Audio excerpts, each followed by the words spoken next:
Bago tayo mag-umpisa sa ating historya, i-comment mo naman kung taga-saan ka at anong oras ka nanonood ngayon. Malay mo, baka habang pinapakinggan mo ito sa tahimik na gabi o sa maagang umaga, may kapareho kang kwento ng pagsasakripisyo, pangarap at pagtiis na minsan ay hindi nakikita ng mundo. Kaya huminga ka muna ng malalim dahil ang kwentong ito ay tungkol sa isang amang halos kalimutan ng panahon pero hindi kailanman nakalimutang magmahal. Sa pinakadulong bahagi ng Sitio Maharlika kung saan ang kalsada ay hindi sementado at kapag umuulan ay nagiging putik ang daan, nakatayo ang maliit na bahay ni Mang Selandro Pabillar. Payak lang ang bahay na iyon. Kawayan ang dingding, yero ang bubong at ilang tabla ang nagsisilbing sahig. Kapag malakas ang hangin, nanginginig ang buong kabahayan na tila matandang katawan na nilalabanan ang lamig ng gabi. Pero para kay Mang Selandro, iyon ang pinakamatibay na lugar sa mundo. Dahil doon niya inalagaan ang asawa, doon niya pinalaki ang anak at doon niya itinago ang mga alaala ng pamilyang minsang buo. Tuwing madaling araw, bago pa man tumilaok ang mga manok sa kapitbahay, gising na si Mang Selandro. Dahan-dahan siyang bumabangon mula sa lumong banig na nakalatag sa sahig, hinihimas ang nananakit na tuhod at saka titingin sa maliit na altar sa sulok ng bahay. Nandoon ang litrato ng yumaong asawa niyang si Almeda, nakangiti, mahinhin at tila ba binabantayan pa rin siya kahit ilang taon na itong wala. Almeda. Mahina niyang bulong habang nagsisindi ng maliit na andila. Isa na namang araw. Bantayan mo ako sa bukid ha. Pagkatapos noon, isusuot niya ang luma niyang sombrerong buri, kukunin ang itak at lalabas sa bakuran kung saan naghihintay ang kanyang kalabaw na si Bunso. Matanda na rin si Bunso pero tulad ni Mang Selandro, hindi nito alam ang salitang suko. Kapag nakita siya ng kalabaw, maharang aangal ito na parabang bumabate. "Oh, Bunso!" sabi ng matanda habang hinihimas ang noo ng kalabaw. "Tayong daluan na naman ang magtatrabaho ngayon. Wala tayong reklamo ha. Basta may lupa, may pag-asa." Ang taniman ni Mang Selandro ay hindi kalakihan pero sapat para buhayin siya. May ilang hanay ng palay, tanim na kamote, saging, sili at talong. Kapag maganda ang ani, nagbebenta siya sa palengke. Kapag mahina ang kita, kinakain na lang niya ang natitira at ibinibigay ang iba sa mga kapitbahay na mas nangangailangan. Kilala siya sa sitio bilang taong hindi marunong tumanggi sa humihingi ng tulong. "Mang Selandro!" sigaw ni Nestorio, isang binatang magsasaka na dalas niyang tinutulungan. "May natira pa ba kayong binhi? Nasira po kasi yung tanim namin kagabi." Tumigil sa pag-aaraw ang matanda at pinunas ang pawis sa noo. "Meron pa ako sa ilalim ng bangko. Kunin mo mamaya. Pero wag mong itatanim agad kung tuyong-tuyo pa ang lupa. Hintayin mong lumambot." Napakamot ang ulo si Nestorio. "Kayo na nga ang kapos, kayo pa rin ang nagbibigay." Gumiti si Mang Selandro pero may lungkot sa kanyang mga mata. "Kapag magsasaka ka anak, matututuhan mo ang binhi kapag ipinago mo ng itinago, nabubulok. Pero kapag itinanim mo, may babalik. Ganon din ang kabutihan." Hindi lang si Nestorio ang tinulungan niya. Ang aling tibay na tindera ng gulay sa maliit na palengke madalas ding tumanggap ng libreng kamote mula sa kanya kapag mahina ang benta. Ang Mang Oprendo, dating karpintero na napilay matapos mahulog sa bubong, ilang beses niyang binigyan ng bigas. Kahit ang mga bata sa eskwelahan, kapag nakakasalubong siya, binibigyan niya ng saging o nilagang kamote. Ngumit sa kabila ng kabutihang iyon, may mga taong iba ang tingin kay Mang Selandro. Para sa kanila, ang matanda ay hadlang. Hadlang sa lupaing matagal nilang pinagnanasahan. Sa barangay hall, sa gitna ng mainit na tanghali, nakaupo si Barangay Captain Roderico Valdoria sa kanyang swivel chair habang pinapaypayan ng isang tanod. Malaki ang tiyan, makapal ang gintong singsing sa daliri at laging nakataas ang baba kapag nakikipag-usap sa mahihirap. Sa dingding sa likod niya ay nakasabit ang laking tarpaulin na may mukha niya at nakasulat, "Serbisyo para sa kaunlaran." Pero sa mga taong tunay na nakakakilala sa kanya, ang ibig sabihin ng kaunlaran ay lupang makukuha, perang kikitain at pamilyang mapapalayas. "Kailan ba pipirma ang matandang iyon?" tanong ni Roderico habang nakatingin sa folder na hawak ng kanyang pinsan si Consuelo Valdoria. Si Consuelo ay municipal assessor, matalas ang mata at sanay magsalita ng paikot-ikot para lituhin ang mga mahihirap. Ibinaba niya ang folder sa mesa at suminghal. Matigas talaga, Kapitan. Sabi niya hindi raw niya ibebenta ang lupa kahit magkano. Napangiti si Bruno Talastas, isang negosyanteng laging naka-long sleeves kahit tirik ang araw. Siya ang nagpopondo sa planong gawing private resort at commercial farm ang ilang bahagi ng sitio Maharlika. Lahat ng tao may presyo, Kapitan. Baka hindi lang pera ang kailangan dyan. Baka takot. Tumawa ng mahina si Rodrigo. Matanda niya siya. Wala nang anak sa tabi. Wala nang asawa. Isang kubo lang ang meron. Akala niya ba kaya niyang pigilan ang proyekto ko? May anak daw na nasa gobyerno. Maingat na sabi ni Consuelo. Kumaway si Rodrigo na parang itinataboy ang langaw. Matagal nang hindi umuuwi. Kung mahalaga ang matanda sa anak niya, matagal na sanang kinuha sa bukid. Huwag ninyong palakihin ang simpleng problema. Ang hindi alam ng kapitan? Totoo ang sinabi ni Consuelo. May anak si Mang Salandro, si Hadrian Fabiliar. Ngunit hindi iyon karaniwang empleyado ng gobyerno. Siya ang kasalukuyang gobernador ng probinsya. Gayunman, sa loob ng maraming taon, hindi iyon ipinagmamalaki ni Mang Salandro. Ni hindi niya ginamit ang apelyido ng anak para makakuha ng pabor. Para sa kanya, ang tagumpay ni Hadrian ay hindi dapat maging sandata laban sa iba. Minsan, habang nag-aayos siya ng lumang kahon sa ilalim ng kanyang papag, nahulig ang isang sulat mula sa anak. Dilaw na ang papel, kupas na ang tinta, pero malinaw pa rin ang nakasulat. Tay, kapag nakatatos ako naman ang babawi sa inyo. Hindi ko pakalimutan lahat ng sakripisyo ninyo. Matagal na tinitigan ni Mang Salandro ang sulat. Parang narinig niya uli ang boses ng batang Hadrian. Payat, maitim sa araw, pero matalino at puno ng pangarap. Naalala niya ang araw na ibinenta niya ang kalahati ng lupa nila para lang may mapang-enroll ang anak sa Maynila.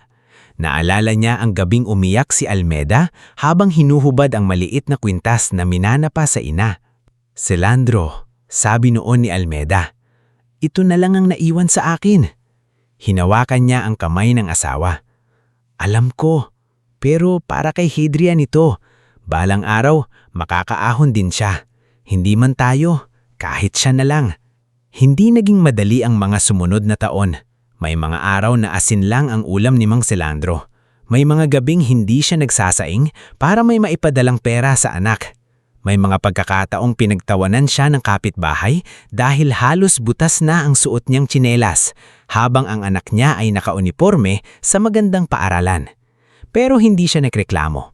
Para sa kanya, bawat butil ng pawis niya sa bukid ay hagdan paakyat sa pangarap ng anak. Nang mamatay si Almeda, hindi agad nakauwi si Hadrian dahil nasa gitna ito ng board examination. Si Mang Salandro mismo ang sinabi sa anak na wag munang umuwi. Anak, sabi niya noon sa telepono habang pinipigilan ng iyak. Ang huling bili ng nanay mo, tapusin mo ang laban mo diyan. Huwag mong sayangin ang luha namin. Kaya nang maging abogado si Hadrian at kalaunan ay pumasok sa serbisya publiko, tahimik lamang na nanood si Mang Salandro mula sa malayo. Nakikita niya ang mukha ng anak sa dyaryo, sa tarpaulin, sa balita. Ipinagmamalaki niya ito, pero hindi siya lumalapit. Ayaw niyang isipin ng mga tao na ginagamit niya ang anak para guminhawa. Ang taning hiling niya, sana kahit paminsan-minsan ay maalala siya nito, hindi bilang botante, kundi bilang ama. Isang hapon, habang pauwi si Mang Salandro mula sa bukid, nakita niyang may nakaparadang sasakyan sa harap ng kanyang bahay. Nandoon sina Kapitan Rodrigo, Consuelo, Bruno at 3 tanod na sina Gimo, Paeng at Ulpiano. Nakatayo sila sa bakuran na parang sila ang may-ari ng lugar. Magandang hapon, Mang Salandro, bati ni Rodrigo, ngunit walang kabaitan ng ngiti nito. May pag-uusapan tayo. Ibinaba ng matanda ang sako ng kamote. Kung tungkol na nanan sa lupa, Kapitan, nasabi ko na ang sagot ko. Lumapit si Consuelo at ipinakita ang dokumento. Hindi ito bentahan, formalidad lang ito. May utang daw kayo sa buwis at kung hindi ninyo maaayos, maaaring mapasailalim sa Barangay Development Program ang lupa. Napakunot ang noo ni Mama Selandro. Wala akong utang. Taon-taon akong nagbabayad kahit maliit ang kita ko. Sumabat si Bruno. Malamig ang boses. Matanda na kayo. Baka nalilimutan nyo na. Tumiwid ang likod ni Mang Selandro kahit nanginginig ang tuhod. Marami na akong nakalimutan sa tanda kong ito, pero hindi ko nakalimutang sa akin ang lupang ito. Dito ko inilibing ang pawis ng asawa ko. Dito lumaki ang anak ko. Hindi ko ito pipirmahan. Nag-iba ang mukha ni Roderico na wala ang kunwaring ngiti. Huwag kang magmatigas, Selandro. Hindi habang buhay ay kakampihan ka ng mga tao rito. Ang barangay ang may plano para sa lugar na ito. Ang barangay? Mahinang sagot ni Mang Selandro. Ay tao, hindi papel, hindi negosyo, hindi pangalan mo, Kapitan. Saglit na natahimik ang lahat. Maging si Nagimo at Paeng ay nagkatinginan. Hindi nila iniasahang sasagot ng ganoon ang matanda. Napahiya si Roderico. Sa gilid ng daan, may ilang residente na nakamasid.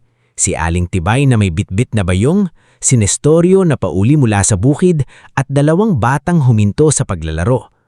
Ramdam ng kapitan na nakikita ng lahat ang pagtanggi ng isang mahirap na hindi niya mapasunod. Pag-iisipan mo ang sinabi mo.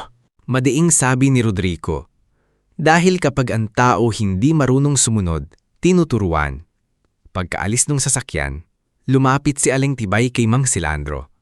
Naku, Mang Selandro, baka kung ano ang gawin sa inyo ng kapitan. Ngumiti ang matanda, pero mabigat ang kanyang buntong hininga. Matagal na akong takot, Tibay, pero mas matagal na akong pagod yumuko. Mula noon, nagsimula ang maliliit na parusa. Una, hindi na isinama si Mang Selandro sa listahan ng tatanggap ng libreng binhi. Sumunod, biglang pinasara ang maliit na daanan ng tubig papunta sa kanyang palayan. Nang pumunta siya sa barangay hall para humingi ng clearance, pinaghintay siya mula umaga hanggang hapon. Pagkatapos, ay sinabihang bumalik na lang kinabukasan. Isang gabi, may bumato sa bubong ng kanyang bahay. Nagising siya sa kalabog at nakita niyang basag ang isang lumang paso sa labas. Kinabukasan, natagpuan niyang putol ang ilang puno ng saging sa gilid ng bukid. Hindi siya nagsalita. Pinulot niya ang natumbang bunga, nilinis ang lupa, at muling nagtrabaho. Pero habang dumarami ang pananakit sa kanya, dumarami rin ang matang nakakakita. Si Nestorio ay mas madalas nang bumisita. Si Aling Tibay ay palaging nagiiwan ng pagkain. Si Mang Ofrendo ay nag-alok na ayusin ang sirang bakod.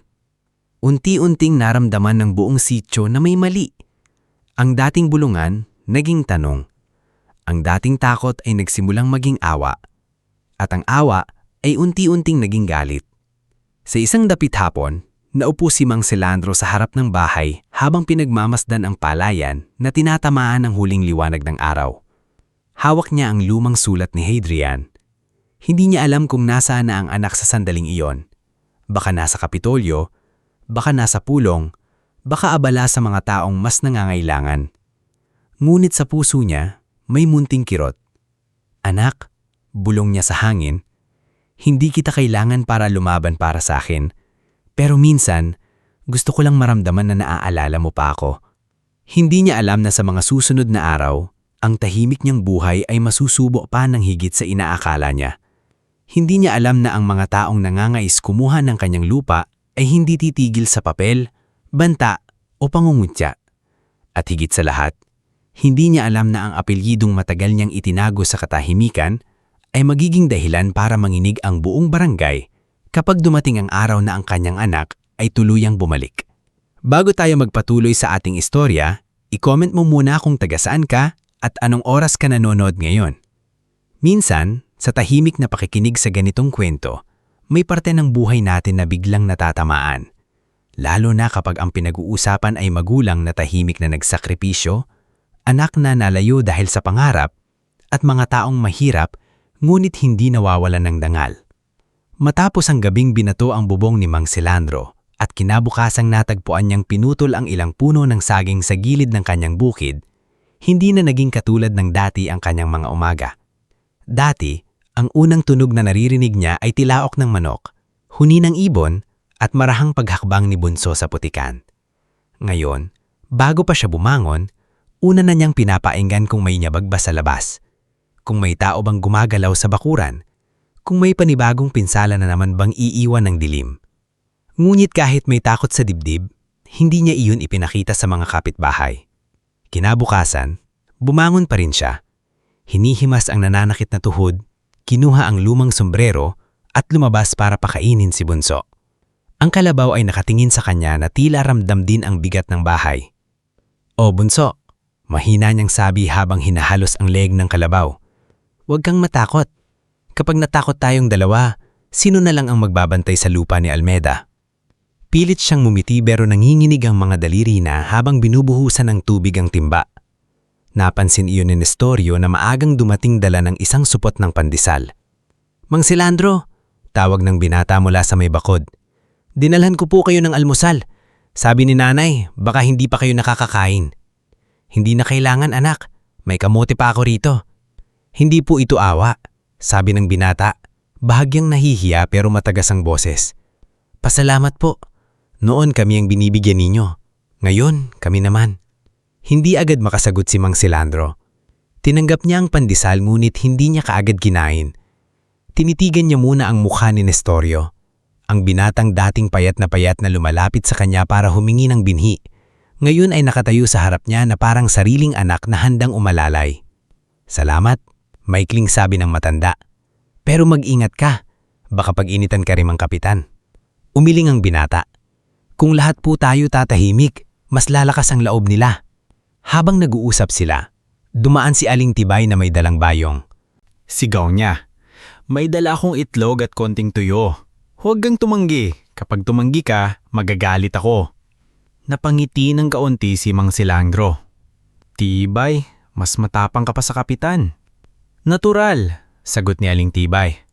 "Ang kapitan, takot lang mawalan ng gita. Ako, takot akong mawalan ng konsensya."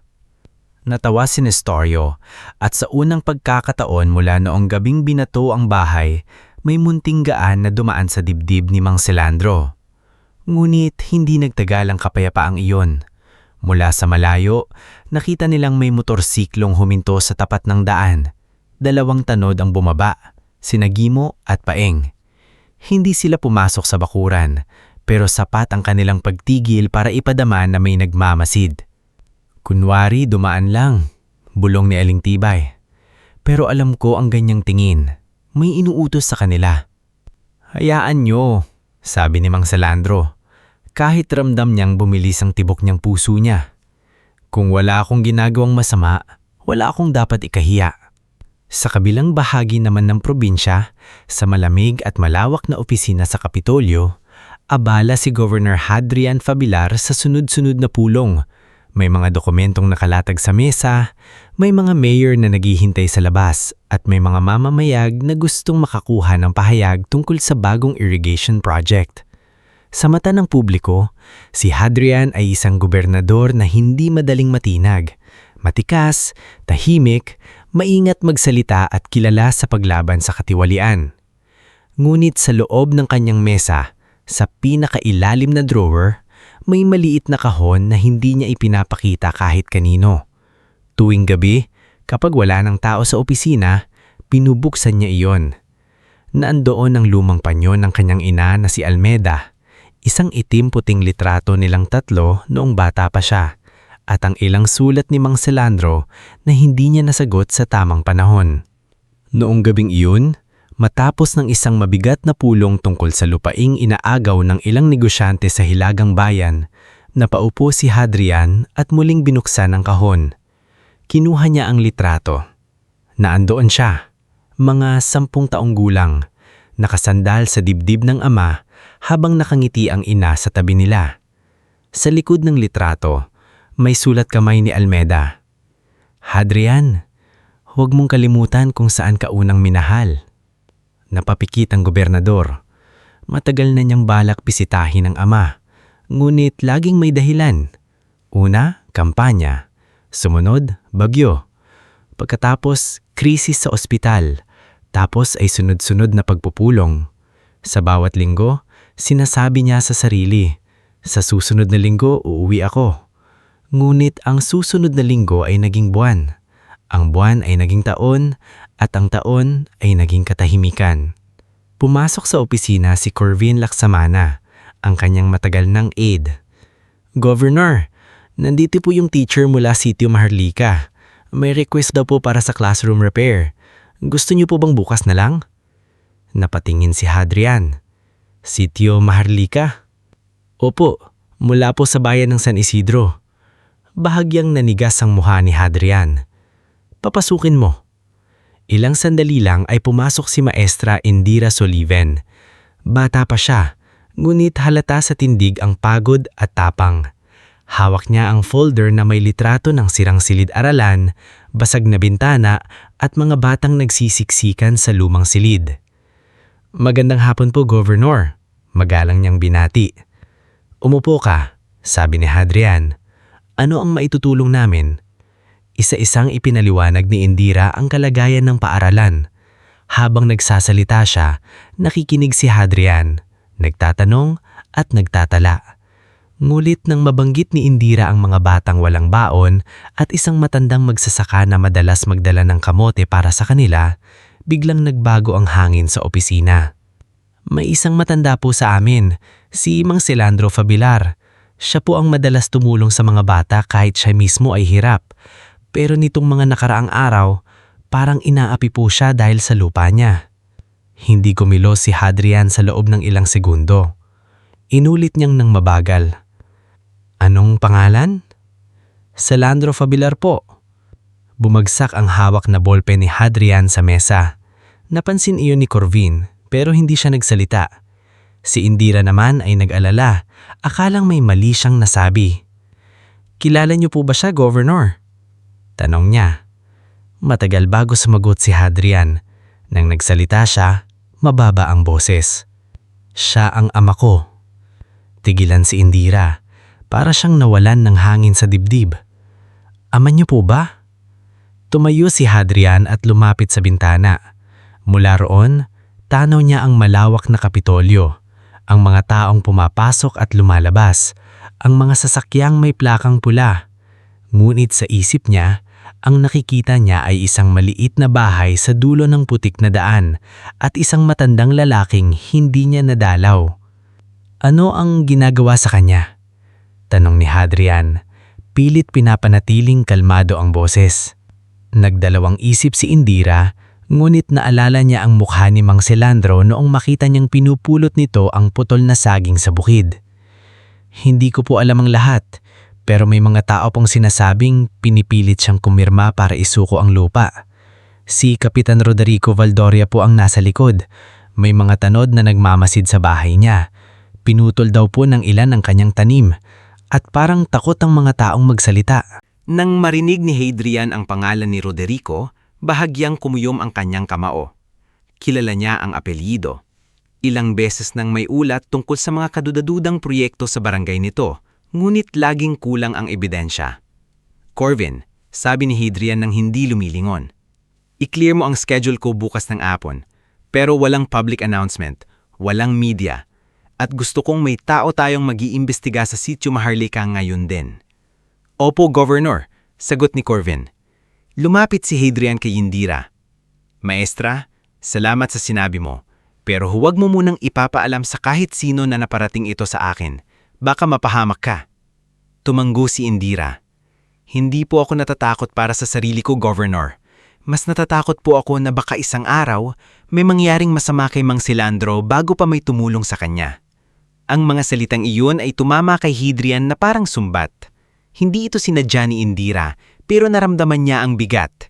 Bago pa may tumulong. Siya ang anak. Siya dapat ang unang tumulong. Samantala, sa Sitio Maharlika, lalong uminit ang sitwasyon. Sa barangay hall, nagtipon sina Kapitan Roderico, Consuelo, Bruno at ang tatlong tanod. Nakasara ang pinto.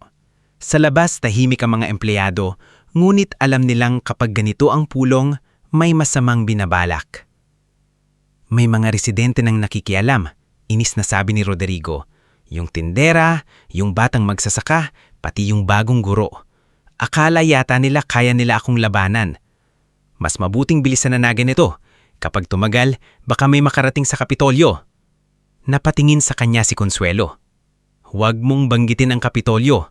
May mga matatayo roon, pero hindi natin hawak lahat. Tumayo si Rodrigo at tinapik ang mesa. Hindi ako natatakot sa Kapitolyo. Isang matandang magsasaka lang ang problema natin. Kapag naalis siya, susunod na ang iba. Paano? Tanong ni Gimo. Hindi agad sumagot ang kapitan. Lumapit siya sa bintana at tinignan ang direksyon ng bukid.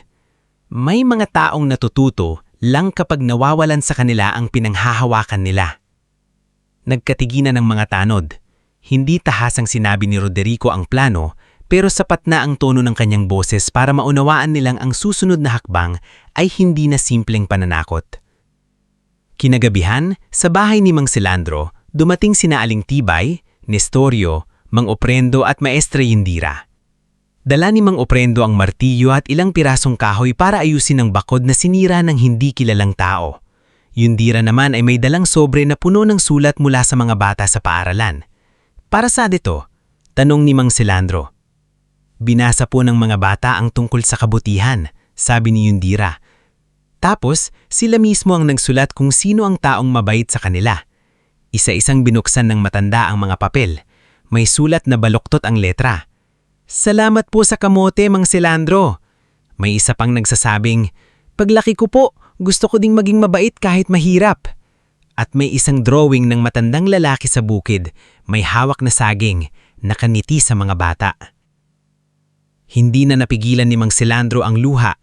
Umupo siya sa bangko sa harap ng bahay at tinakpan ang mukha. Akala ko, mahinang sabi, wala nang saysay ang paglaban ko.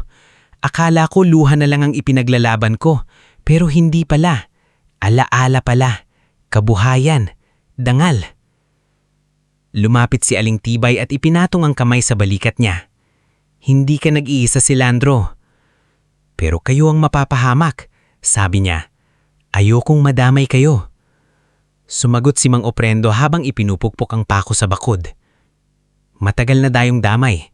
Kapag may inaaping isa at tahimik ang lahat, damay ang buong barangay.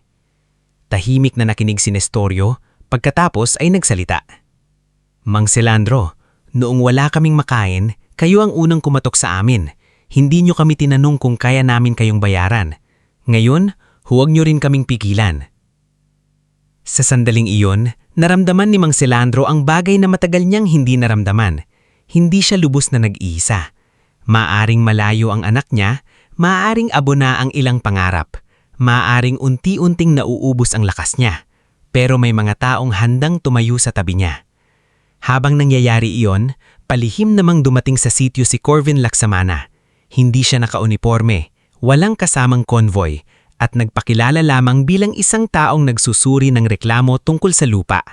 Kinausap niya ang ilang residente, kumuha ng litrato ng sirang patubig, tinanong ang mga magsasakang nawalan din ng papeles at palihim na kinopya ang ilang dokumentong hawak ni Yindira.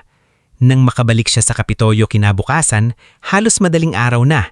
Naabutan niyang gising pa rin si Hadrian sa opisina, nakatayo sa harap ng lumang litrato ng kanyang pamilya. Governor, sabi ni Corvin, totoo ang sinabi ng teacher, mas malala pa.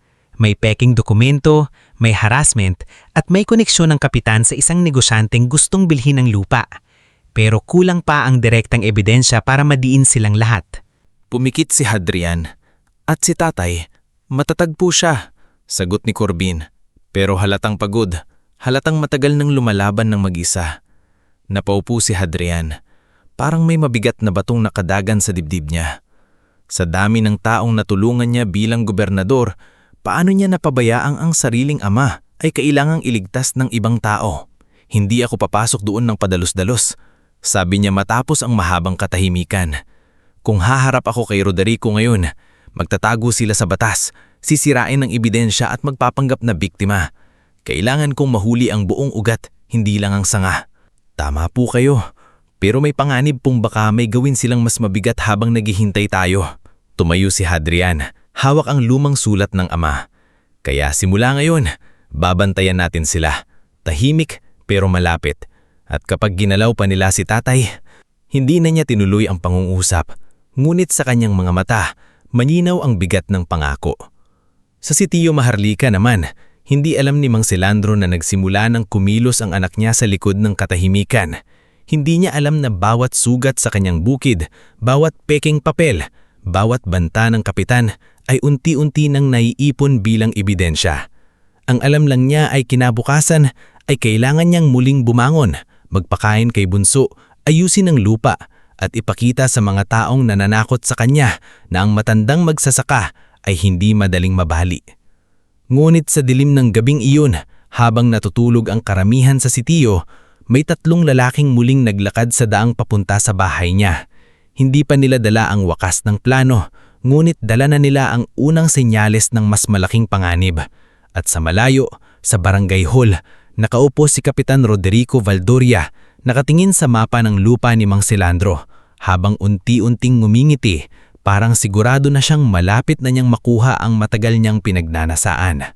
Bago tayo magpatuloy sa ating istorya, i-comment mo muna kung taga saan ka at anong oras ka nanonood ngayon. Baka sa oras na ito ay tahimik na ang paligid mo, pero sa kwento natin ngayon, ang katahimikan ng gabi ay magiging saksi sa isang pangyayaring magpapabago ng buhay ng isang matandang magsasaka sa buong barangay at sa anak na matagal nang dinadala ang bigat ng pagkakulang. Mula nang makita ni Mang Silandro ang 3 lalaking palihim na dumadaan sa malayo, hindi na siya nakatulog ng maayos.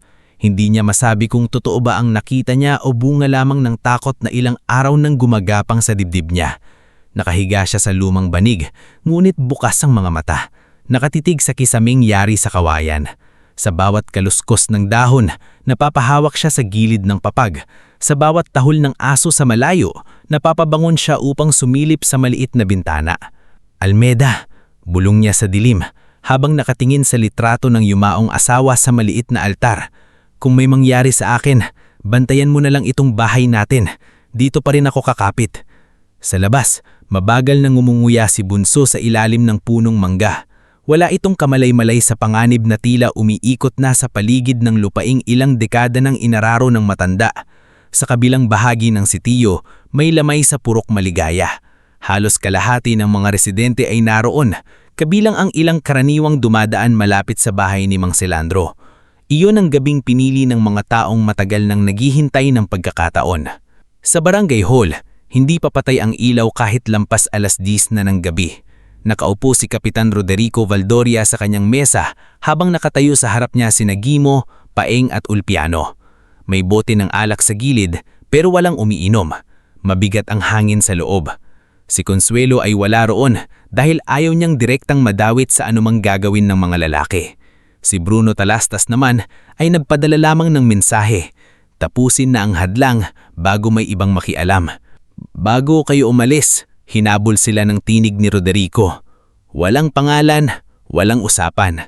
Kapag nahuli kayo, hindi ko kayo kilala. Sa mga salitang iyon, lalong nanlamig ang mukha ni Gimo. Pero huli na para umurong. Ilang minuto matapos iyon, umandar ang motorsiklo nila papunta sa madilim na daan ng Sitio Maharlika. Samantala, si Nestorio ay pauwi mula sa lamay.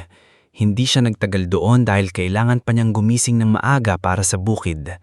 Bitbit niya ang maliit na flashlight at supot ng kakanin na pinabaon ng nanay niya para kay Mang Silandro kinabukasan.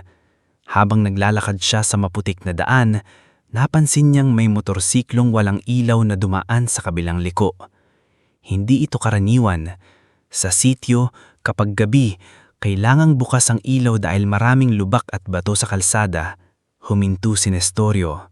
Pinatay niya ang sariling flashlight at nagtago sa likod ng makapal na talahib. Mula roon, nakita niya ang 3 lalaking bumaba sa malapit sa likod ng bahay ni Mang Silandro. Hindi niya makita ng malinaw ang mukha, ngunit kilala niya ang tindig ng isa. Malapad ang balikat, pilay ng kaunti sa kanang paa. Gimo iyon, walang duda. Napakapit si Nestorio sa dibdib. Gusto niyang sumigaw, pero natakot siyang baka siya ang unang saktan. Nakita niyang may inilabas na bote ang isa sa mga lalaki. May amoy na kumalat sa hangin, matapang, nakakapasong amoy na kilala ng kahit sinong nakagamit na ng panggatong. Gasolina. Diyos ko, Bulong ni Nestorio. Hindi. Tumakbo siya palayo, pero hindi para iwanan ng matanda. Tumakbo siya papunta sa pinakamalapit na bahay, ang bahay ni Aling Tibay. Sa loob naman ng kubo, nakatulog na rin sa wakas si Mang Selandro dahil sa pagod. Ngunit hindi mahimbing ang tulog niya. Nanaginip siya ng lumang araw, si Almeda na nagluluto ng sinangag, si Batang Hadrian na tumatakbo sa bakuran, at siya ay nakaupo sa bangko habang pinagmamasdan ng mag-ina. Sa panaginip, tumawa si Almeda at sinabi, "Selandro, huwag mong hayaang kainin ka ng lungkot." Bigla siyang nagising sa matapang na amoy. Una, akala niya ay usok lang mula sa kapitbahay, ngunit nang dumilat siya, may manipis ng ulap na kulay abo na gumagapang sa kisami. Umubo siya, bumangon siya ng dahan-dahan, ngunit biglang nanlaki ang kanyang mga mata nang makita ang maliit na apoy na nagsisimula sa likod na bahagi ng kusina. "Diyos ko!" sigaw niya. Sinubukan niyang kumuha ng tubig sa tapayan, ngunit nanginginig ang kanyang mga kamay. Bago pa niya ibuhos, lumaki na ang apoy dahil sa tuyong kawayan at lumang dingding. Sumirit ang init, may pumutok na kawayan. Nagsimulang tumahol ng malakas si Bunso sa labas na hinihila ang tali na parabang alam nitong kailangan nitong makatakas. "Bunso!" sigaw ni Mang Selandro, pero napigilan siya ng usok. Naalala niya ang lumang kahon sa ilalim ng papag, ang mga sulat ni Hadrian, ang litrato ni Almeda, ang maliit na panyong iniwan ng asawa. Sa kabila ng init, gumapang siya papunta roon. Ang isip niya, kung mawawala ang bahay, huwag lang mawala ang alaala. Huwag lang mawala ang natitirang padunay na minsan ay naging buo ang pamilya niya. Nakuha niya ang kahon. Ngulit nang tumayo siya, bumagsak ang isang bahagi ng kawayan mula sa kisami. Tumama ito sa kanyang balikat at nagliyab ang gilid ng kanyang damit.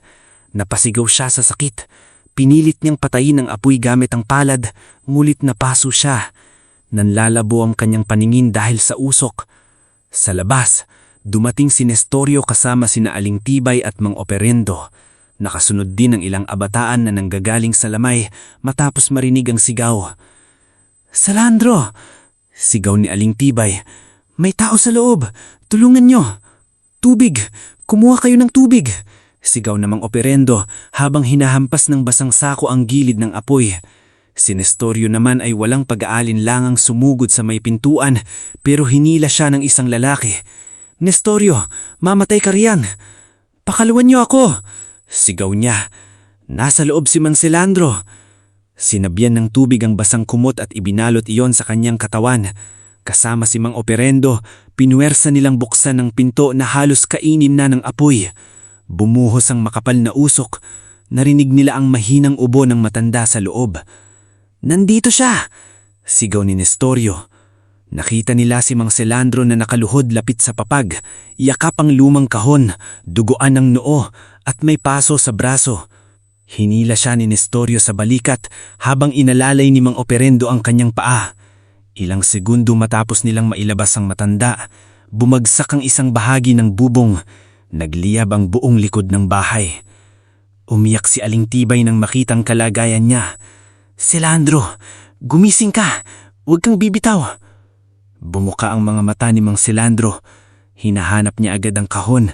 Nang makita niyang hawak pa rin niya ito, doon lamang siya tila nakahinga. Ngunit nang lumingon siya sa bahay, nakita niyang ang tirahang itinayo niya gamit ang kanyang sariling kamay. Ang bahay na pinagdausan ng unang kaarawan ni Hadrian, ang bahay na pinaglamayan niya kay Almeda, ay unti-unting kinakain ng apoy. "Almeda," Mahina niyang sabi, halos hindi marinig. "Patawad." Walang bombero sa malapit, malayo ang istasyon at mahina ang signal sa sitio. Ang mga residente ay nagtulong-tulong gamit ang timba, balde at tabo. Ngunit sa bilis ng apoy, wala silang nagawa kundi pigilan itong kumalat sa damahan at katabing kubo. Makalipas ang halos isang oras, ang natira sa bahay ni Mang Selandro ay mga sunog na poste, maitim na yero at abo na unti-unting nililipad ng hangin. Nang madaling araw, nakaupo si Mang Silandro sa isang bangkong inilabas ni Aling Tibay mula sa sariling bahay. May kumot sa balikat niya, benda sa braso at sugat sa noo. Sa paligid niya, tahimik ang mga kapitbahay. Walang nagsasalita dahil bawat isa ay alam na hindi aksidente ang nangyari. Si Maestra Indira ay dumating na halos hindi na nakapag-ayos ng buhok, dala ang cellphone niya. Kinuhaan niya ng video ang nasunog na bahay, ang mga boteng may amoy gasolina na nakita ni Nestorio sa gilid ng damahan, ang bakas ng gulong sa putik at ang mga taong umiiyak sa paligid. Mang Silandro, marahan niyang sabi, kailangan nating i-record ang lahat, hindi na pwedeng bulong lang. Tumingin si Mang Silandro sa kanya. Sa kabila ng sakit, may kakaibang liwanag sa mga mata niya. Hindi iyon galit na padalos-dalos, iyon ay galit ng taong matagal nang nanahimik at ngayon ay wala nang natitirang dahilan para matakot. Hindi bahay ang sinunog nila. Mahina ngunit malinaw niyang sabi, sinunog nila ang huling dahilan para manaimik ako. Napaiyak si Aling Tibay. Si Nestorio naman ay humarap sa mga tao, nanginginig ang boses ngunit buo ang loob. Nakita ko sila, hindi ko nakita lahat ng muka, pero nakita ko si Gimo, nakita ko ang motorsiklo at alam nating lahat kung sino ang inuutusan niya. May ilang residente ang napaatras, takot pa rin, pero may ilan ding tumanggo. Si Mang Oprendo ang unang nagsalita. Ako, magsasalaysay ako. Ilang linggo nang sinasabihan ng banta, ilang linggo nang sinisira ang bakod niya. Ako rin, sabi ni Aling Tibay. Nakita ko ang mga tanud na nagmamasid dito. Ako rin, dagdag ni Indira. At may kopya ako ng mga reklamo. Hindi na tayo tatahimik. Sa unang pagkakataon, ang sitio Maharlika ay hindi na lamang nagbubulungan. Ang takot na natagal nang nakasilid sa lalamunan ng mga tao ay nagsimulang maging boses. Kinabukasan, habang hindi pa natutuyo ang luha sa mukha ng mga tao at amoy usok pa rin ang buong paligid, dumating si Kapitan Roderico.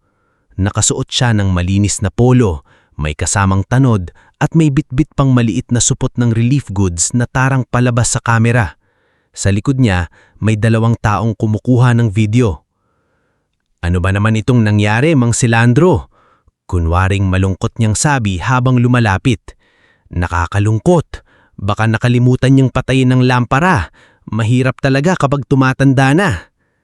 Nang marinig iyon, nag-init ang mukha ni Nestorio. Kapitan, hindi lampara ang amoy sa paligid. Gasolina! Tinignan siya ni Roderico ng masama. Mag-ingat ka sa bibig mo, bata. Baka kasuhan kita ng paninirang puri. Tumayo si Mang Silandro kahit hirap. Inalalayan siya ni Aling Tibay pero marahan niyang inalis ang kamay nito. Gusto niyang tumayo sa sariging paa kahit nanginginig. Bakit ka nandito, Roderico? Tanong niya. Napangisi ang kapitan. Para tumulong at para pirmahan mo na ito. Inilabas niya ang papel mula sa folder. Waiver iyon na sinasabing aksidente ang sunog, walang pananagutan ang barangay at kusang lilisan si Mang Silandro sa lupain para sa sariling kaligtasan. Nagbubulungan ang mga tao. Pirmahan mo na, sabi ni Roderico, mas mababa ang boses ngunit mas talim. Tignan mo ang nangyari. Wala ka ng bahay, wala ka ng lakas, huwag mo nang pahirapan ang sarili mo. Tinitigan ni Mang Silandro ang papel. Pagkatapos ay tinignan niya ang abo ng kanyang bahay. Nandoon ang alaala ni Almeda. Nandoon ang mga gabing hindi siya kumain para maipadala ang pera kay Hadrian. Nandoon ang lahat ng taon ng pagtiis. Pero hindi lahat ay nasunog. May naiwan, ang kanyang dangal. Kinuha niya ang papel at sa harap ng lahat, ipinunit niya iyon. Namula sa galit ang kapitan. Matandang walang utang na loob. Tinulungan ka na nga. Hindi tulong ang tawag sa tanikalang ipinasusuot mo, sagot ni Mang Silandro. Lumapit ang kapitan. Halos magkadikit ang mukha nila. Matuto kang lumuhod sa kinauukulan. Bago pa may makasagot, may narinig silang sunod-sunod na pagdating ng sasakyan mula sa dulo ng kalsada. Hindi iyon karaniwang tunog sa sityo. Malalaking gulong ang dumaan sa putik, isang itim na SUV, kasunod ang police mobile, sasakyan ng Kapitolyo at van ng ilang mamamahayag na tila tinawagan sa tamang oras. Huminto ang convoy sa harap ng abo ng bahay.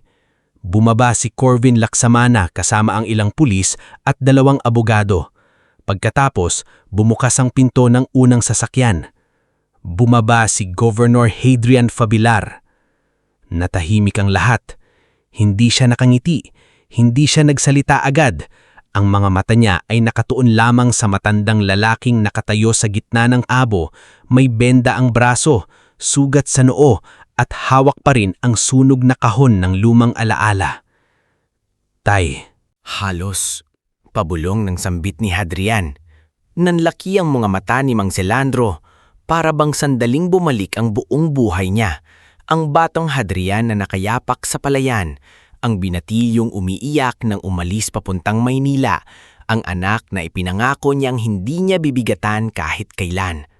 Lumapit si Hadrian, wala siyang pakialam sa putik na dumidik sa sapatos niya.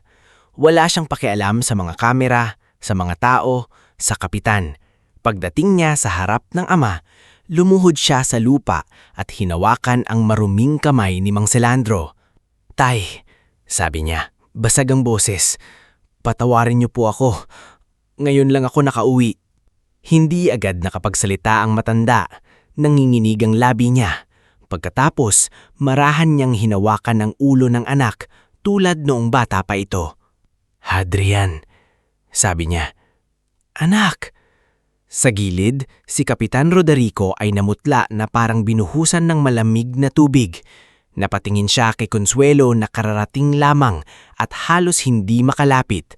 Si Bruno na nasa loob ng isang sasakyan sa di kalayuan ay agad nag-utos sa driver na umatras, ngunit hinarang na ng police mobile ang daan. Narinig ng lahat ang bulong ni Aling Tibay. "Diyos ko, anak niya ang gobernador." Tumayo si Hadrian, ngunit hindi binitawan ang kamay ng ama. Humarap siya kay Roderico. Ang kanyang mukha ay kalmadong-kalmado, pero mas nakakatakot iyon kaysa sigaw. "Kapitan Valdoria," sabi niya, "simula ngayon, hindi na ito usapin ng isang matandang magsasaka lamang. Usapin na ito ng parson, land grabbing, coercion at paggamit ng posisyon para takutin ng mamamayan." Napalunok si Roderico. "Governor, nagkakamali kayo. Tumutulong lang ako rito. Aksidente ang nangyari." Suminya si Corvin at lumapit ang isang pulis, dala ang ebidensya na nakapaloob sa plastic bag, piraso ng boteng may amoy gasolina, kuha ng cellphone ni Indira at litrato ng bakas ng gulong. Tumayo rin si Nestorio. "Handa po akong magsalaysay," sabi ng binata. "Nakita ko po ang mga tao niya kagabi." Parang nawalan ng lakas ang mga turod ni Roderico. Unti-unti siyang napaatras, ngunit dahil nasa likod niya ang mga tao, wala siyang matatakbuhan. Napatingin siya sa abo, sa gobernador, sa mga pulis, at sa mga residente ng Sitio Maharlika na ngayon ay hindi na nakayuko. Sa tindi ng takot, napaluhod siya sa putik. "Governor," nanginginig niyang sabi, "pag-usapan natin ito." Tiningnan siya ni Hadrian ng malamig. "Ngayon ka lang marunong lumuhod, Kapitan. Noong ama ko ang pinapaluhod mo, hindi mo naisip na darating ang araw na batas ang haharap sa'yo." Sa tabi niya, mahigpit na hinawakan ni Mang Selandro ang kamay ng anak. Hindi niya iniling ang paghihiganti. Hindi niya iniling na saktan ng sinuman. Ang gusto niya lang ay katotohanan. At sa gitna ng abo, luha at putik, nagsimula ang araw na matagal nang hinihintay ng Sitio Maharlika. Ang araw na ang takot ay unang umatras at ang katarungan ay unang tumapak sa lupaing akala ng mga sakim ay kanila ng pag-aay. Bago tayo magpatuloy sa ating istorya, i-comment mo muna kung taga saan ka at anong oras ka nanonood ngayon. Sa parteng ito, hindi na lang ito tungkol sa isang bahay na sinunog, kundi tungkol sa mga taong matagal nang nanahimik at ngayon ay unti-unti nang natututong manindigan. Dahil minsan, ang pinakamalakas na apoy ay hindi yung sumunog ng tahanan, kundi yung gumising sa tapang ng mga taong matagal nang tinatakot. Hindi agad natapos ang lahat ng mapaluhod si Kapitan Roderico Valdoria sa harap ng abo ni bahay ni Mang Salandro. Hindi iyon pelikula na kapag dumating ang makapangyarihang anak ay biglang mawawala na ang sakit, biglang maibabalik ang nasunog at biglang mapaparusahan ang may kasalanan. Sa totoong buhay, kahit malinaw na ang kasamaan, kailangan pa rin itong patunayan.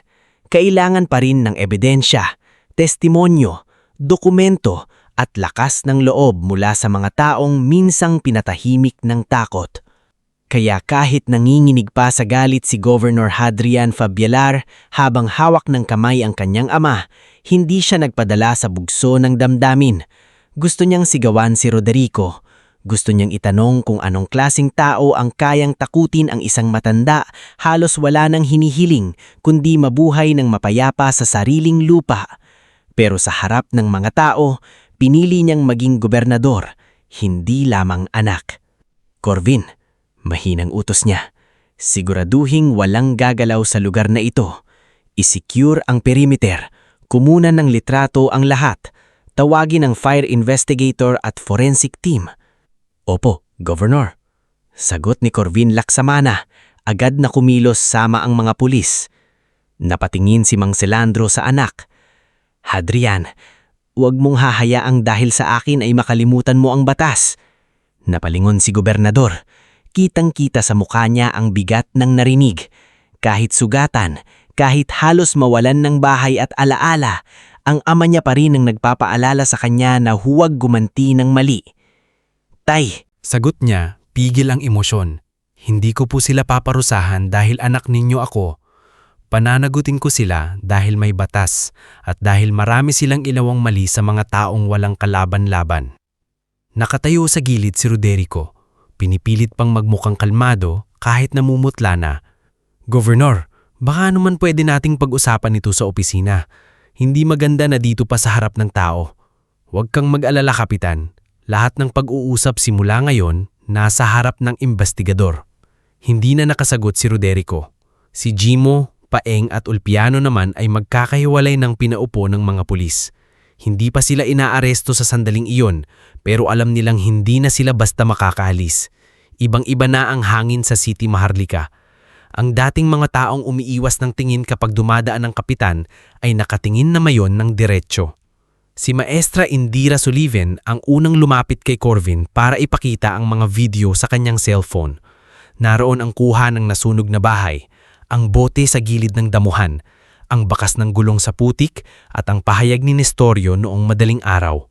Nanginginig ang kamay habang inaabot ang cellphone pero hindi siya umatras. Maestra, sabi ni Corvin, handa ka bang magbigay ng sworn statement? Huminga ng malalim si Indira. Opo.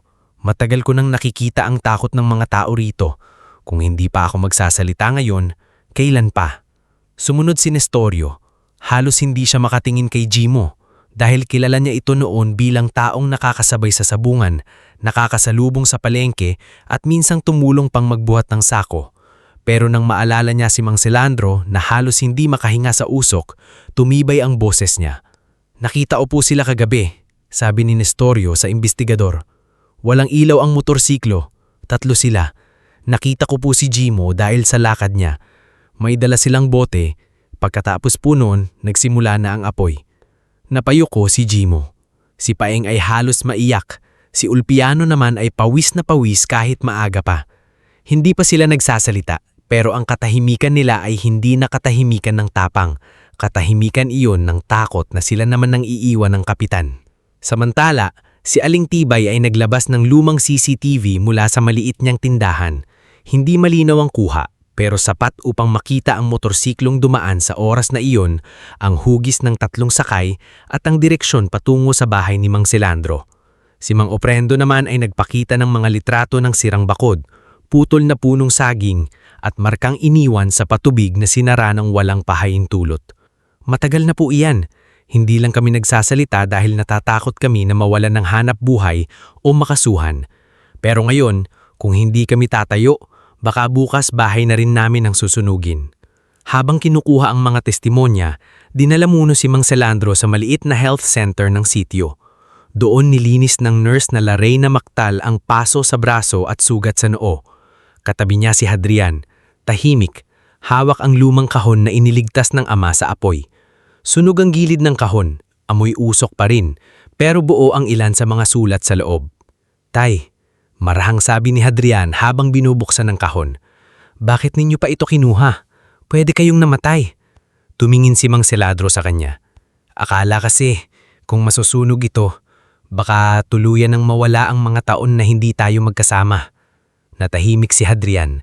Isa-isang limitaw sa kahon ang mga lumang sulat niya noong nag-aaral pa siya. May sulat na hinihingi siya ng dagdag na pera para sa thesis. May sulat na nangangakong babawi siya. May sulat na nagsasabing miss niya na ang amang laging naghahatid sa kanya sa sakayan. Ang bawat papel ay parang patalim na dahan-dahang bumabaon sa dibdib niya. "Patawarin niyo ako. Akala ko kapag nagtagumpay ako, sapat na iyon para mapasaya kayo. Hindi ko naisip na ang tagumpay, pala kapag wala kang oras sa taong nagdala sa iyo roon, nagiging kulang." Hinawakan ni Mang Selandro ang kamay ng anak. "Hindi kita sinisisi, Hadrian. Ginusto kong makarating ka ng malayo. Pero aaminin ko, minsan masakit makita ang mukha mo sa tarpulin ng bayan, habang ako, hindi ko alam kung tatawagan kita o hahayaan na lang. Natatakot akong maging pabigat." "Hindi kayo pabigat, Tay." Mabilis na sagot ni Hadrian. Halos mabasag ang boses niya. Sa labas ng health center, patuloy ang investigasyon. At habang hinahalongkat ang sunog na lugar, nagsimulang lumabas ang mas malaking larawan. Hindi lang pala bahay ni Mang Selandro ang tinangka nilang burahin. Sa mga dokumentong nakuha ni Corvin mula sa barangay at munisipyo, lumabas na may iisang pattern. Matatandang may-ari ng lupa, byuda, magsasakang walang sapat na kaalaman sa papeles at pamilyang madaling takutin. Si Consuelo Valdoria ang utak sa papeles. Bilang municipal assessor, alam niya kung paano baguhin ang tax declaration, paano palabasing may atraso ang may-ari, at paano lituhin ang mga taong hindi sanay sa legal na salita. Ginamit niya ang posisyon niya upang gawing mahina sa dokumento ang mga mahihirap na matagal ng malakas sa karapatan. Si Bruno Talastas naman ang naghihintay sa dulo ng proseso. Kapag napalayas na ang mga tao, siya ang bibili ng lupa sa mababang halaga gamit ang dummy buyers. May plano siyang gawing high-end farm resort ang bahagi ng sitio Maharlika, hindi para sa mga taga-roon, kundi para sa mayayamang galing siyudad. "Governor," sabi ni Corvin ng gabing iyon sa pansamantalang command desk sa covered court, "hindi lang arson ang kaso rito. Organized land grabbing ito. May mga papeles kaming nakuha pero kailangan pa natin ng taong galing mismo sa loob." Doon pumasok sa kwento si Marybeth Quijano, dating clerk sa munisipyo. Tahimik siyang dumating sa covered court, nakasuot ng simpleng blouse at may hawak na brown envelope. Ilang taon siyang nanahimik dahil natatakot mawalan ng trabaho, ngunit nang makita niya sa social media ang video ng nasunog na bahay ni Mang Selandro, hindi na siya nakatulog. "Ako po ang dating pinapapirwa ni Ma'am Consuelo sa receiving copies," sabi ni Marybeth, nanginginig ang boses. "Hindi ko po alam nung una na peke, pero nang napansin kong pare-pareho ang pangalan ng mga bumibili at laging lupa ng mahihirap ang nawawala, nagtago ako ng kopya." Inabot niya ang brown envelope kay Corvin. Nanduan ang photocopy ng ilang dokumento, listahan ng lupaing target bilhin ni Bruno at mga nota na may pirma ni Consuelo. May pangalan ni Mang Selandro sa ikatlong pahina. May nakalagay na priority clearing. Nang makita iyon ni Hadrian, napakuyom ang kanyang kamay. "Clearing," ulit niya ng mabagal. Ganun nila tawagin ang pagpapalayas sa tao. Napayuko si Marybeth. "Pasensya na po, duwag po ako noon."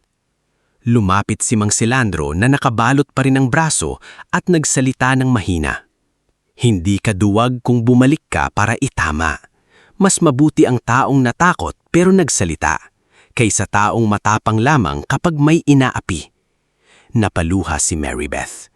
Sa simpleng salita niyon ng matanda, parang nabawasan ang bigat na ilang taon niyang dinadala. Hindi nagtagal, kumilos ang batas. Pinatawag si Consuelo para sa imbestigasyon, ngunit nang malaman niyang may naglalabasang dokumento, nagtangka siyang kunin at sirain ang ilang file sa munisipyo. Hindi niya alam na may nakabantay ng tauhan ng Provincial Legal Office. Nahuli siyang may dalang folder sa likod ng building kasama ang isang maliit na lighter. "Hindi akin ang mga yan!" Sigaw niya habang kinukuha ng pulis ang hawak niyang papel. Ngulit wala nang naniwala.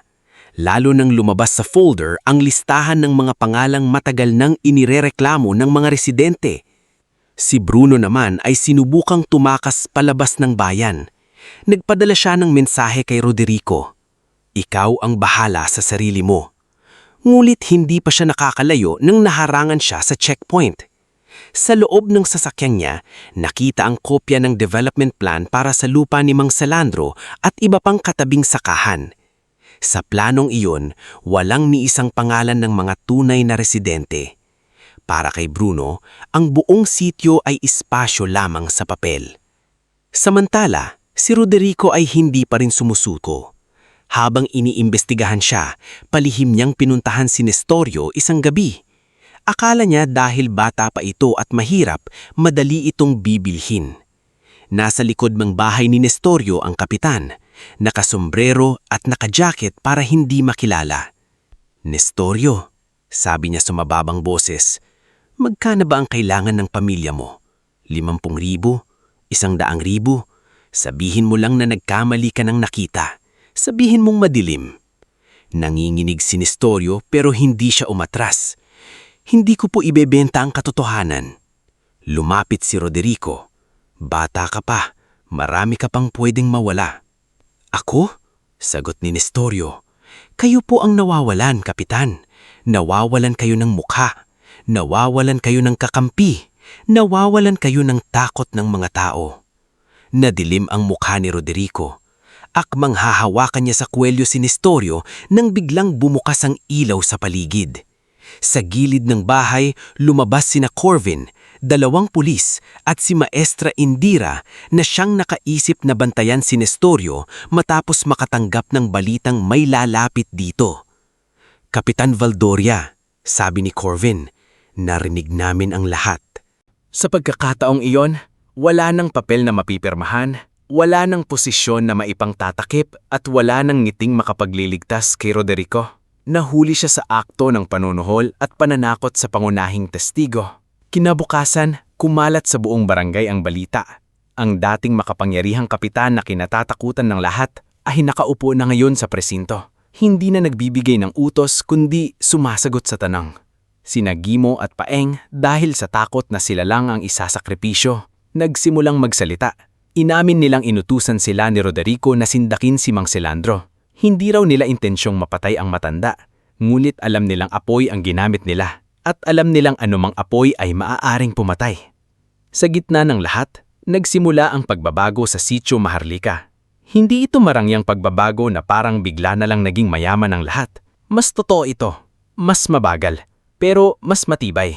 Naayos ng Provincial Legal Team ang titulo at papeles ng lupa ni Mang Salandro at ng iba pang biktima. Naglunsad si Hadrian ng libreng Legal Land Protection Program para sa mga magsasaka at matatanda. Pinuntahan mismo ng mga abogado ang barangay upang ipaliwanag sa simpleng salita ang karapatan ng mga residente. Sa lupain ni Mang Salandro, nagtayo muna sila ng pansamantalang tirahan.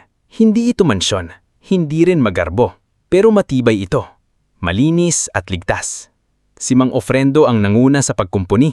Sina Nestorio at ilang kabataan ang nagbuhat ng kahoy at si Aling Tibay naman ang nagluluto ng pagkain para sa mga tumutulong. "Hindi ito limos, Salandro," sabi ni Aling Tibay nang makita niyang nahihiya ang matanda. "Utang na loob ito ng buong sityo. Ilang taon mo kaming binigyan ng gulay, payo at tapang. Ngayon, kami naman." Si Maestra Indira naman ay nagpatuloy sa feeding program sa paaralan, gamit ang mga gulay mula sa mga magsasakang tinulungan ng probinsya. Ang kabutihan ni Mang Salandro, sabi niya sa mga bata, hindi nasunog. Lumipat lang sa puso ng mas maraming tao. At si Hadrian, sa unang pagkakataon sa maraming taon, ay natutong umuwi ng hindi dala ang titulo. Tuwing hapon, Nauupo siya sa tabi ng ama. Minsan tahimik lang silang pareho habang nakatingin sa palayan. Hindi nila kailangang punuin ng salita ang lahat na nawalang taon. Minsan, sapat nang naroon sila. Tay, sabi ni Hadrian isang dapit hapon. Gusto ko sana kayong dalin sa bahay ko sa Kapitolyo. Mas ligtas doon. Mas komportable. Ngumiti si Mang Selandro habang nakatanaw sa lupang inararo niya buong buhay. Anak, salamat. Pero dito ako tumanda. Dito nakabaon ang alaala ng nanay mo. Hindi ko kailangang iwan ng lupa para sabihing ligtas na ako. Ang kailangan ko lang, malaman na hindi na ako nag-iisa. Hinawakan ni Hadrian ang kamay ng ama. Hindi na po kayo mag-iisa. Sa malayo, unti-unti lumulubog ang araw sa likod ng palayan. Ang lugar na minsang tinakpan ng usok ay unti-unting binabalot ng gintong liwanag. Hindi pa tapos ang kaso. Hindi pa ganap ang paggaling. Hindi pa naitatayo ang bagong bahay. Ngunit sa unang pagkakataon matapos ang maraming taon, ang Sitio Maharlika ay hindi na yumuyuko sa takot. At sa lupaing akalang dali nilang maaagaw, nagsimulang timubo ang isang bagong lakas. Lakas na mga taong marunong nang magsabi ng totoo, marunong nang tumindig sa kapwa, at marunong nang maniwala na kahit ang abo, kapag hinaluan ng tapang at pagkakaisa, ay maaaring maging simula ng panibagong buhay. Bago tayo magpatuloy sa huling parte ng ating istorya, i-comment mo muna kung pagasaan ka at anong oras ka nanonood ngayon. At kung umabot ka hanggang dito, sana ay ramdam mo na hindi lahat ng kwento ng kahirapan ay nagtatapos sa pagkatalo. Minsan ang taong pinakaapi, pinakatahimik at pinakaminamaliit ang siya palang magiging dahilan para magising ang tapang ng buong komunidad. Ngayon, tunghayan natin kung paano tuluyang bumangon si Mang Selandro, ang kanyang pamilya, at ang Sitio Maharlika mula sa abo ng isang bahay na sinubukang gawing simbolo ng takot. Lumipas ang ilang buwan matapos masunog ang bahay ni Mang Selandro Fabillar. Hindi naging madali ang mga unang linggo. Kahit may pansamantalang tirahan na itinayo sa gilid ng kanyang lupa, madalas pa rin siyang magising sa kalagitnaan ng gabi na tila naaamoy pa rin ang usok.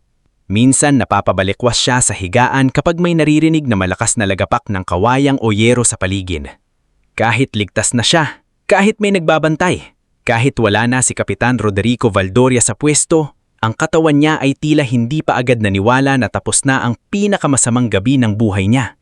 Sa tuwing nangyayari iyon, lalabas siya sa munting silong ng pansamantalang tirahan at uupo sa bangkong gawa ni Mang Ofrendo. Tatanawin niya ang bahagi ng lupa kung saan dating nakatayo ang lumang bahay nila ni Almeda. Wala na roon ang dating dingding. Wala na ang kusinang pinaglutuan ng asawa niya. Wala na ang sulok kung saan unang natutong magsulat si Hadrian. Ngulit sa gitna ng nasunog na lupa, may mga bagong halamang tumutubo. Mga munting damo, ilang sibol at mga punlang itinanim ng mga bata mula sa paaralan ni Maestra Indira Soliven. Isang madaling araw, nadatnan siya ni Gov. Hadrian Fabillar na nakaupo roon. May kumot sa balikat at tahimik na nakatitig sa lupa. Tay, Maharang tawag ni Hadrian. Hindi na naman po kayo nakatulog. Hindi agad sumagot si Mang Selandro. Hinaplos niya ang gilid ng lumang kahong na iligtas niya mula sa apoy. Nakalagay pa rin doon ang mga sulat ng anak, ang litrato ni Almeida at ang panyong kupas na pero hindi niya kayang bitawan. May mga gabi talagang bumabalik sa isip ko ang apoy, sabi niya. Pero hindi na siya kasing lakas gaya noon. Dati kapag naaalala ko, nanginginig ako. Ngayon kapag naaalala ko, naiisip ko na lang na hindi pala lahat ng natutupok ay nawawala. May mga bagay na mas lumilinaw pagkatapos ng sunog. Umupo si Hadrian sa tabi niya. Wala siyang dalang bodyguard sa pagkakataong iyon. Wala ring opisyal na sasakyan sa harap ng bahay. Simple lang ang suot niya. Puting polo, maong at tsinelas na halatang hiniram lamang sa bahay ni Aling Tibay dahil naputik ang sapatos niya kanina. Gusto ko pa rin po kayong isama sa bahay ko sa Kapitolyo, sabi ni Hadrian. Hindi dahil gusto kong ilayo kayo dito, kundi dahil gusto kong makabawi. Ngumiti si Mang Selandro. Anak, makakabawi ka hindi sa pamamagitan ng paglayo ko sa lupaing ito, kundi sa madalas mong pag-uwi rito. Hindi bahay na malaki ang hinahanap ng matanda, presensya ng anak. Napayuko si Hadrian. Uuwi po ako, hindi na bilang bisita, bilang anak. At tinupad niya iyon. Tuwing Sabado, kahit gaano kabigat ang trabaho sa Kapitolyo, pumupunta siya sa Sitio Maharlika. Minsan ay kasama niya si Corvin Laksamana dalang mga dokumentong kailangan pang pirmahan. Minsan naman ay wala siyang dalang kahit sino at nakaupo lang siya sa ilalim ng puno habang pinapanood si Mang Selandro na magpakain kay Bunso. Sa mga pagkakataong iyon, hindi gobernador ang tingin sa kanya ng mga tao. Anak siya ng matandang magsasaka. Isa siyang lalaking natututo muling kilalanin ang pinagmulan niya. Isang araw, dumating si Hadrian kasama ang isang batang lalaking natahimik na nakatingin sa palayan. Maputi, malinis manabit at halatang hindi sanay sa putikan ang bata. Siya si Calixte, anak ni Hadrian at apo ni Mang Selandro. Matagal na ring naririnig ni Calixte ang pangalan ng lolo niya, ngunit ngayon lang niya ito lubos na nakilala. Lolo, mahiyain niyang bati, hawak ang maliit na backpack. Ako po si Calixte. Sandaling natigilan si Mang Selandro, tinitigan niya ang bata. Sa mata nito, nakita niya ang dating tingin ni Hadrian noong musmos pa lamang. Mausisa, mahiyain, pero may lambing na hindi kailangang pilitin. Dahan-dahan siyang lumapit at hinawakan ng balikat ng apo. Alam ko, sabi ng matanda, nanginginig ang tinig. Ang tagal kitang hinintay. Mula noon, tuwing dadalaw si Calixte, tinuturuan siya ni Mang Selandro ng mga simpleng bagay na hindi itinuturo sa mamahaling paaralan. Tinuruan siyang humawak ng punla ng palay nang hindi nadudurog ang ugat. Tinuruan siyang magpakain ng manok, magsalok ng tubig sa balon at kumilala kung hinog na ang saging o kailangan pang hintayin.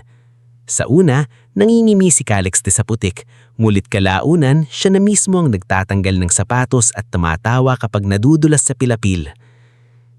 Lolo, tanong niya minsan habang magkatabi silang nagtatanim.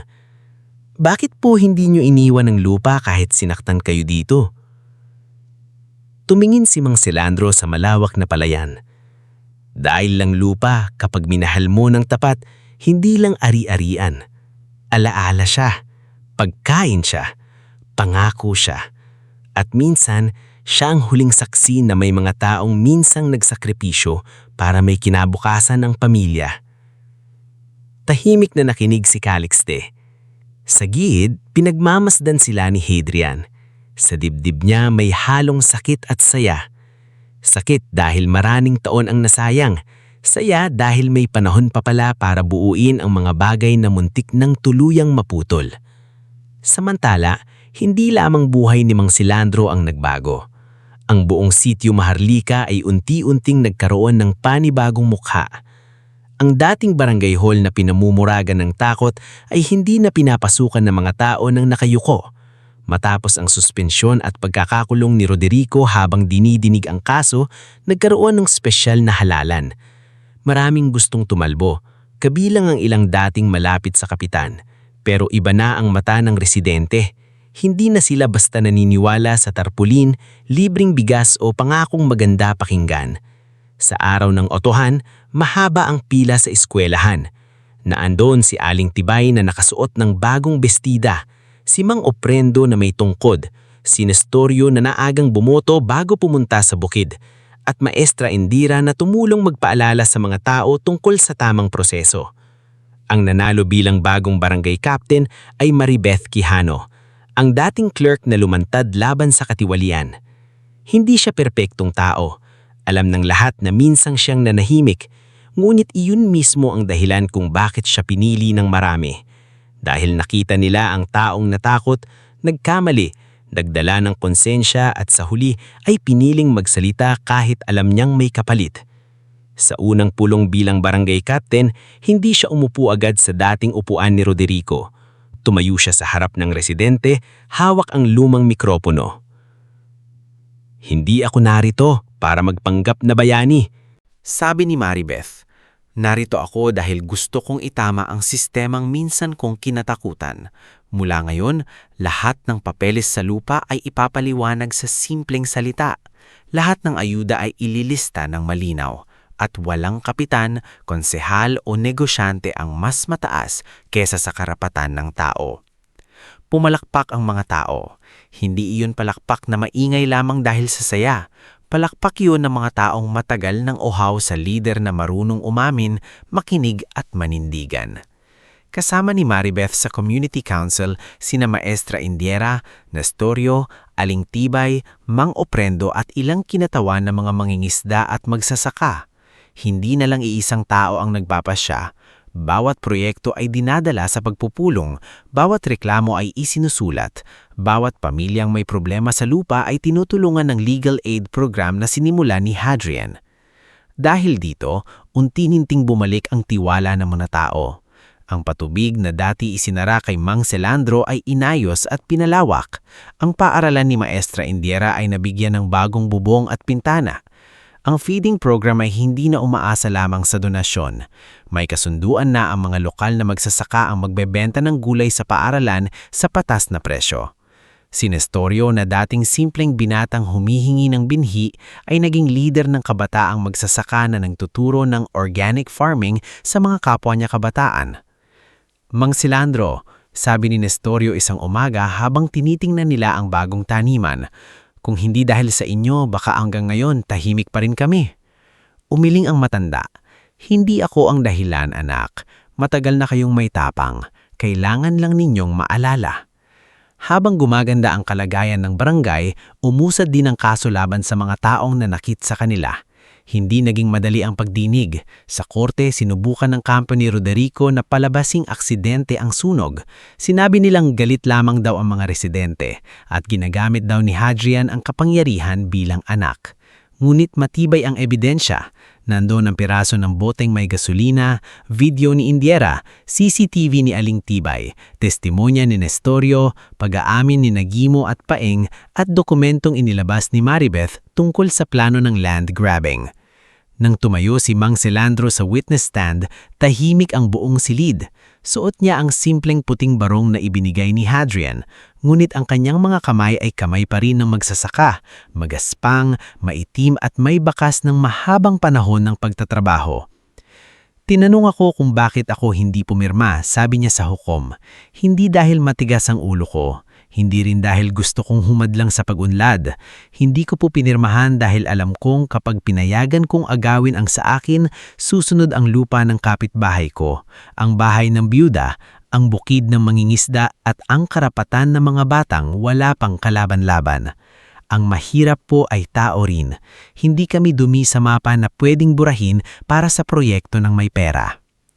Maraming napaiyak sa korte, kabilang si Aling Tibay na hindi na napigilang humikbi. Si Hadrian naman ay tahimik na nakaupo sa likod, pinipigilan ng sariling luha. Sa sandaling iyon, mas malinaw kaysa kailanman na ang kanyang ama, kahit walang titulo, ay may dangal na hindi matutumbasan ng anumang posisyon. Kalaunan, nahatulan si Roderico sa mga kasong may kaugnayan sa panununog, pananakot, pamemeke ng dokumento at paggamit ng kapangyarihan para sa personal na interes. Si Consuelo ay napatalsik sa tungkulin at naharap sa parusa dahil sa pamemeke ng records. Si Bruno Talastas, kahit sinubukang iligtas ang sarili, ay napilitang ibalik ang mga lupang nakuha sa pamamagitan ng ilegal na paraan at magbayad ng danyo sa mga pamilyang naapektuhan. Si Nagimo at Paeng, dahil umamin at tumulong sa kaso, nakatanggap ng mas magaang parusa. Ngunit malinaw sa kanila na habang buhay nilang dadalhin ang bigat ng ginawa nila. Hindi nagdiwalang si Mang Selandro sa hatol na parang naghihingante. Hindi siya sumigaw, hindi siya pumalakpak. Tahimik lang siyang yumuko at pumikit. Tapos na, Almeda, bulhon niya. Hindi na nila matatakot ang mga tao rito. Pagkaraan ng ilang buwan, natapos ang bagong bahay ni Mang Selandro. Hindi ito mansyon, pero mas matibay kaysa dati. May konkretong pundasyon, kahoy na dingding, malinis na kusina, maliit na silid para kay Mang Selandro at isa pang silid para kapag dadalaw sina Hadrian at Calix. Sa harap nito ay may bangking ginawa ni Mang Oprendo, taniman ng bulaklak na inayos ni Maestra Indiera kasama ang mga bata at maliit na silong para kay Bunso. Sa araw ng pagbabasbas, nagtipon ang buong sitio Maharlika. May banderitas sa pagitan ng mga puno, may simpleng lamesang puno ng pansit, suman, nilagang baging at gulay mula sa ani ng mga magsasaka. Si Aling Tibay ang abala sa kusina. Pinapagalitan ng mga batang sumusubok na kumuha ng lumpia bago magsimula ang kainan. Oh, huwag muna. Sigaw niya. Mamaya pa yan. Kapag nakita kayo ni Mang Selandro, sasabihin na naman niyang hayaan ko kayo. Nagtawa na ng mga bata. Dumating si Hadrian kasama si Calixte. Hindi siya nagsalita bilang gobernador sa araw na iyon. Walang podium, walang mahabang talumpati, walang ribbon cutting na panglidya. Lumapit lang siya sa ama at inabot ang isang maliit na kahon. Ano ito? Tanong ni Mang Selandro. Binuksan niya iyon at nakita ang lumang litrato nilang tatlo. Siya, si Almeda at Batang Hadrian, na inayos, nilinis at nilagyan ng bagong frame. Para po sa bagong bahay, sabi ni Hadrian. Hindi na natin maibabalik ang dating dingding, pero pwede nating dalhin ang alaala. Matagal na tinitigan ni Mang Selandro ang litrato. Pagkatapos, niyakap niya ang anak. Hindi mahigpit, hindi dramado sa labas, pero sapat para maramdaman ng lahat ang bigat ng mga taong nawala at ang gaan ng mga taong muling natagpuan. Bago matapos ang araw, dinala ni Mang Selandro ang mga tao sa likod ng bahay. Hawak niya ang isang maliit na punla ng mangga. Tinulungan siya ni Calixte na hukayin ang lupa sa mismong bahagi kung saan dating nakita ang pinakamaraming abo matapos ang sunog. Dito po talaga, Lolo? Tanong ng bata. Oo, sagot ni Mang Selandro. Dito nila inakalang magtatapos ang lahat, kaya dito rin natin sisimulan ng panibago. Itinanim nila ang punla. Si Hadrian ang nagbubuhos ng unang tabo ng tubig. Si Nestorio ang naglagay ng suporta sa gilid. Si Maestra Indira ay tahimik na pinapanood kasama ang mga batang estudyante. Si Maribeth ay nakatayo sa tabi ni Aling Tibay, parehong may luha sa mata. Si Mang Ofrendo naman ay nakasandal sa tungkod, nakangiti. Tumingin si Mang Selandro sa paligid. Sa mga mukha ng taong minsang natakot, nakita niya maya ng lakas. Sa anak na minsang malayo, nakita niya ang pagbalik. Sa apong bago pa lang niyang kilalanin, nakita niya ang kinabukasang hindi na kailangang lumaki sa takot. Hindi nila ako natalo, sabi niya, sapat ang lakas para marinig ng lahat. Tinulungan lang akong makita kung sino talaga ang pamilya ko.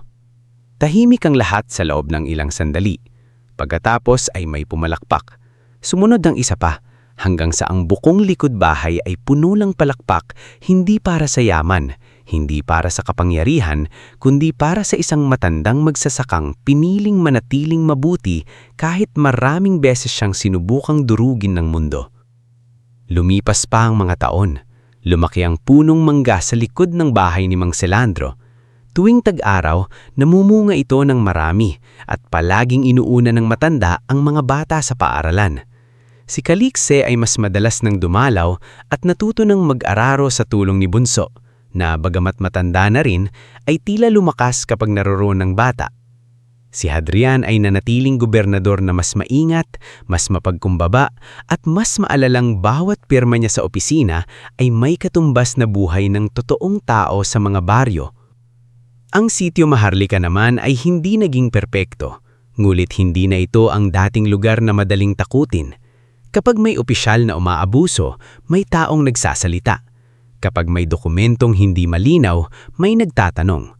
Kapag may mahirap na inaapi, hindi na siya nag-iisa. At si Mang Selandro sa bawat dapit hapon ay nauupo sa bangko sa harap ng kanyang bagong bahay, hawak ang tasa ng salabat, pinagmamasda ng palayan, ang punong mangga at ang mga batang tumatakbo sa daan. Minsan, kinakausap pa rin niya si Almeda sa hangin. Nakita mo ba? Bulong niya isang hapon habang ang araw ay dahan-dahang lumulubog. Sa huli, ang bahay na sinunog upang turuan siya ng leksyon ay naging dahilan para ang buong barangay ang matuto. Natutuhan nilang ang takot ay nababasag kapag may isang unang tumayo. Natutuhan nilang ang lupa ay hindi lang sukat sa papel, kundi buhay na mga taong nag-aalaga rito. At higit sa lahat, natutuhan nilang ang tunay na tahanan ay hindi lamang dingding at bubong, kundi mga taong handang bumalik, tumulong, manindigan at magmahal hanggang sa huling yugto ng kwento.